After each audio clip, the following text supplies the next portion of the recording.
Hello readers, and welcome back to Quarantine Literacy. This week we are talking about disability, and we have spent the week sort of learning about different types of disabilities, right? We've talked about the fact that there are physical disabilities like limb differences, and there are emotional disabilities, which we haven't really discussed, although we did talk about autism spectrum disorder, which can have some emotional components. And we talked about a learning disability as well, which is more something that affects your brain and your thinking and your memory. So today we're going to talk about another disability, which is called visual impairment or blindness. And we're going to meet a little girl named Zulay who is blind. And we're going to just sort of see what a day in her life looks like at school. And I think just seeing what her day looks like and understanding what she's going through every day will do a lot to help you understand what visually impaired or blind folks are experiencing when they're in a classroom. So it might also just be interesting for you. Remember, we talked about how books should be windows and mirrors. For those of you who are blind or visually impaired, this book is a mirror for you. You can hear about experiences that are like your own or similar to yours. And for those of you who are not blind or visually impaired, this is a window for you to see what it's like to be in someone else's body, to live the world through someone else's daily experiences. So this book is called My Three Best Friends and Me, Zulay, and it's by Carrie Best. The pictures are by Vanessa Brantley-newton.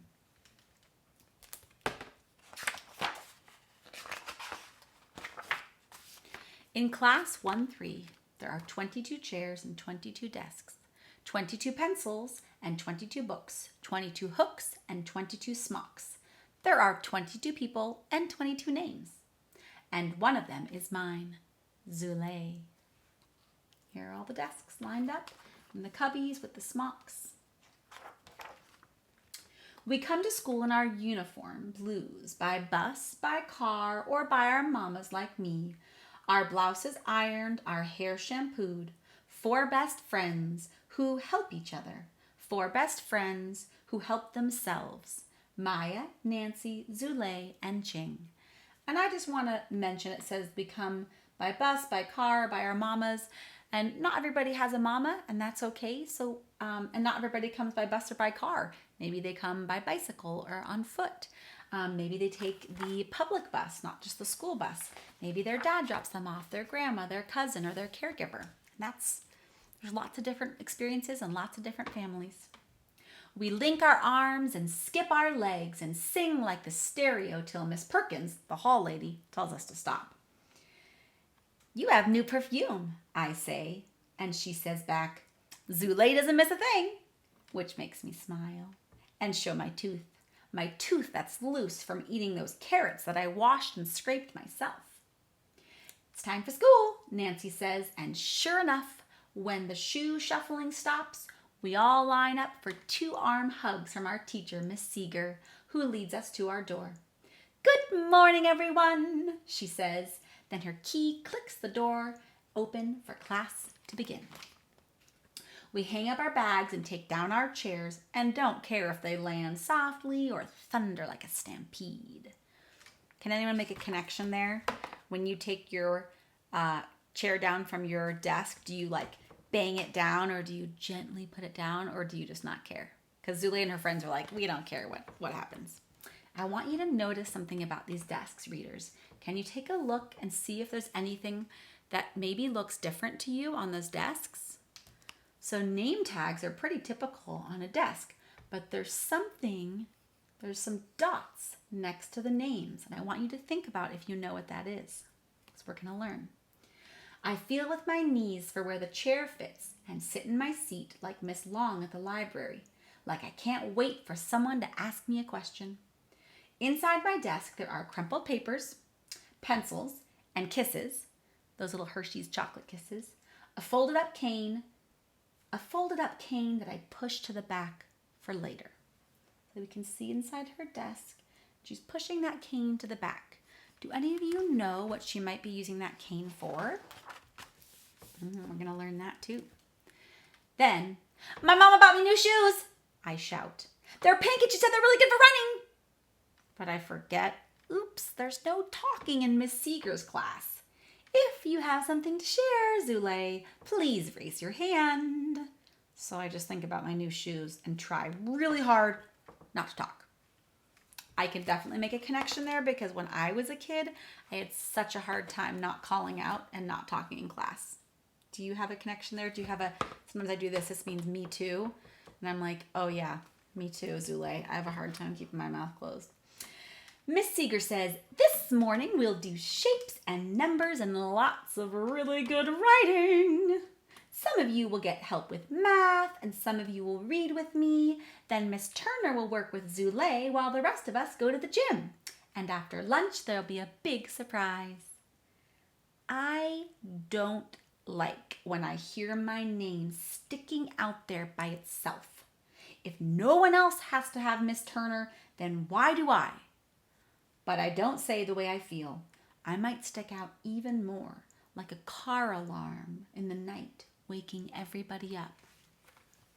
Have you ever had a situation where you got called out or your name was said aloud in class and you just felt like all the eyes were on you and you didn't like that feeling of being sort of the center of attention? I think Zulay is feeling that. And she's feeling it's making her feel different. And remember we talked about that word different. And even everybody struggles with this idea that different doesn't have to mean bad, sad, weird, strange, odd, or anything negative. Different can mean interesting, unique, amazing. So Zulay might be struggling with this idea that her seeming different feels uncomfortable. And you know what? It probably does feel uncomfortable. I think I would feel uncomfortable too if I was the only one who was going off with this teacher and I was like, how come nobody else is going with her? Who do you think Miss Turner is, readers? What do you think she does with Zulay that might be specific to what Zulay needs that the other kids don't need? Think about that. So you got 3 things you're thinking about. You're thinking about what these little dots are. You're thinking about what that cane might be used for. And we're wondering about who Miss Turner is. Now it's time for shapes. What's a pyramid? I go and touch it, all 5 sides, before I draw one at my desk. Up and down and right to left. I hold the pencil with one hand and follow the pencil point with 2 fingers of my other hand. How's this? I ask, and Maya says, teeny but crooked. So I try to draw it straight. Straight like my cane, my folded up cane that's waiting for me in my desk. So she keeps thinking about that cane, huh? Then we do numbers and Maya says, huh? So I explain columns of 10s and 1s until she understands. So it seems like math might be a real strength for Zulay. And you remember that we talked about how every human has strengths, things they're really good at, and every human has weaknesses, areas where they could improve or things that they're just not very good at, and that's okay. Writing is next. This is what I type on my brailer. One day I'll run, and the wind will push me, and the sun will shine me, and I'll feel like a bird who opens her wings and flies. Only I'll fly with my feet. Ding, ding, ding. So this machine is called a brailer, and it's similar to what you might think is like a typewriter, except instead of typing letters, it types those little dots, which are called braille. So those dots each represent letters. It's like a different alphabet. Well, actually, it's the same alphabet that we use, but it's written with dots that are raised up so that you can feel them with your fingers. And it's so that visually impaired and blind folks can read with their fingers. So instead of looking with their eyes at words across a page, they feel with their fingers the words across the page. So that's what those dots are, you guys, here.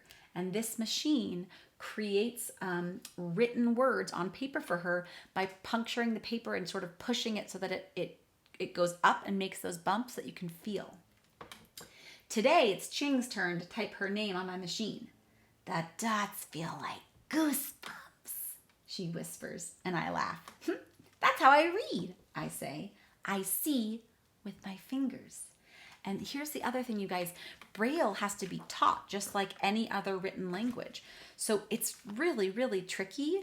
And you have to work with a reading specialist or a vision specialist to help learn how to read with your fingertips. Can you imagine how difficult that must be? Your fingertips have to become so sensitive and keenly aware of little differences in dots on a page. So it's a pretty amazing and beautiful language to learn. Reading used to be hard before my hands learned the way. So was climbing a tree and swimming. Because in the beginning, all I did was fall and sink and not want to do it, like I don't want to do that cane.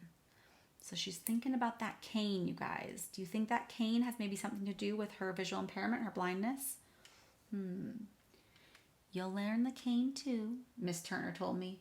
But she never said it would be a cinch. I know she's here now. My nose knows her juicy fruit and the smell of fresh outside.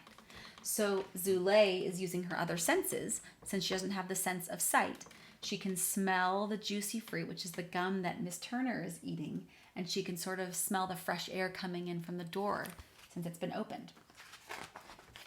Now, Miss Turner is her vision teacher. If you guessed that, you guessed correctly. So there are vision specialists who come in and help kids who have visual impairment, and they'll teach things like Braille and how to walk with a cane, which you're about to see right now. First, Miss Turner has me feel the cane after I take it out of my desk. That folding, holding, colding cane. I open it and fold it and hold it in my lap. I imagine how I look with this thing that no one else has. And I want to shout, no, like I did last time. But instead, I try to be patient and get it over and done with. So here we have again a situation where she does not like being singled out. She doesn't like being the only one. She doesn't like feeling different. And that's understandable, you guys. I don't know any kid who wants to really feel different. And that's going to take some time for her to just embrace that differentness, right? And to know that this cane is a tool that she needs to use, just like some kids need to use calculators, and some kids need to use special grips on their pencils, and some kids need to have something that elevates their paper so they can write on it, and some kids need to have special chairs to sit in. And there's all sorts of tools that we use as humans that make living easy and make learning accessible for us. So this is just a tool that she's learning how to use, but right now she's sitting with that discomfort of feeling really different.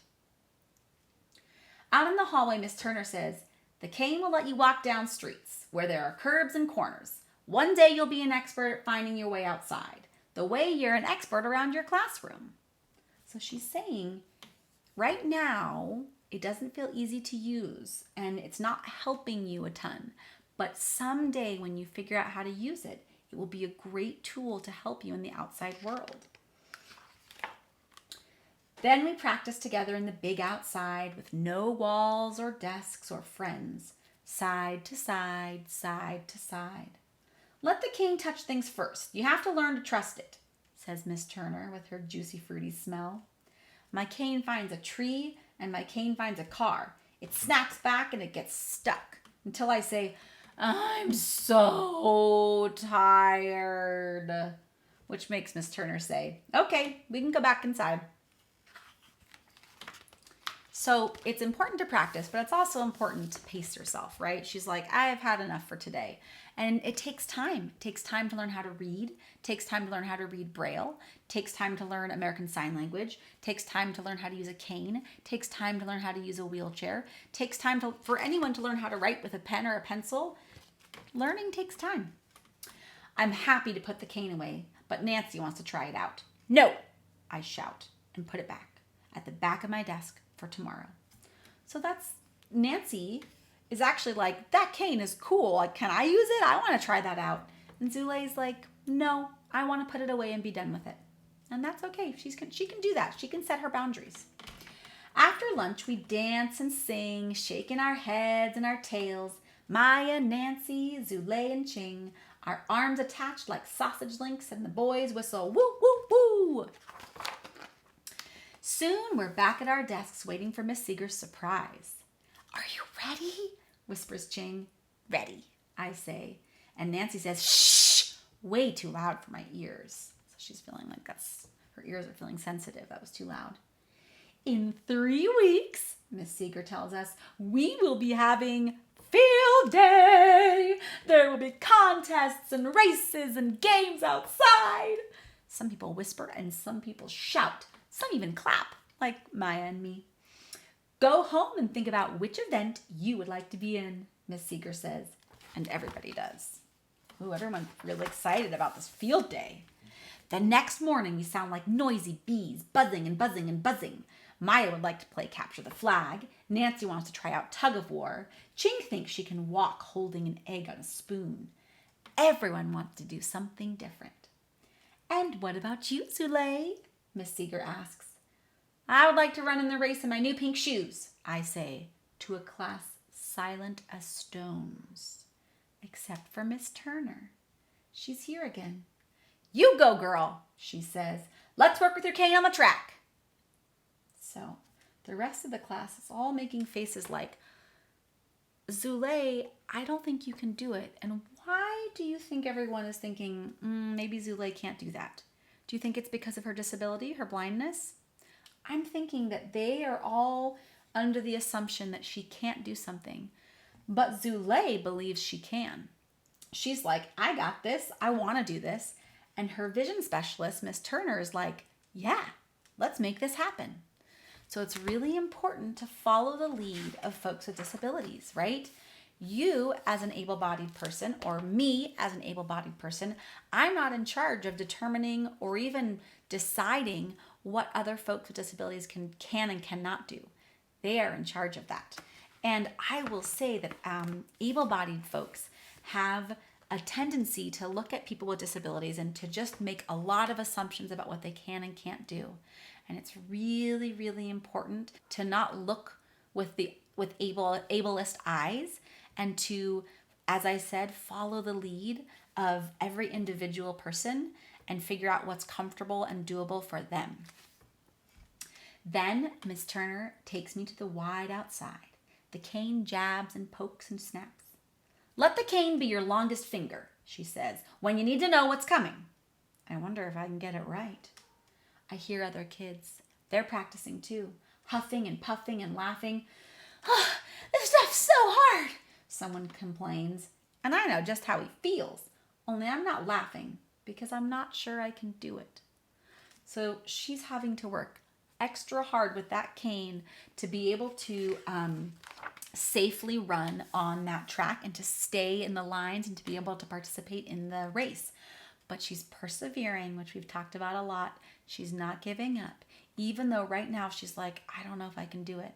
But I don't think that her vision teacher, Miss Turner, is going to let her give up either.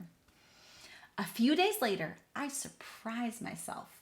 I get from my classroom to the track all by myself, walking with the cane. So practice, practice, practice, right? She's getting it. Now you're cooking, Miss Turner says. And I believe that I really am. Then she gives me a stick of her juicy fruit gum and I give her a kiss of my chocolate. It's time to practice that running, she says. We try our best, glue our arms together, running ourselves as one. But Miss Turner and I get all mixed up with our knees and our legs and our feet. Then one day, after so many days, we finally get it right. Miss Turner and me, our legs and our feet all know how fast we can go.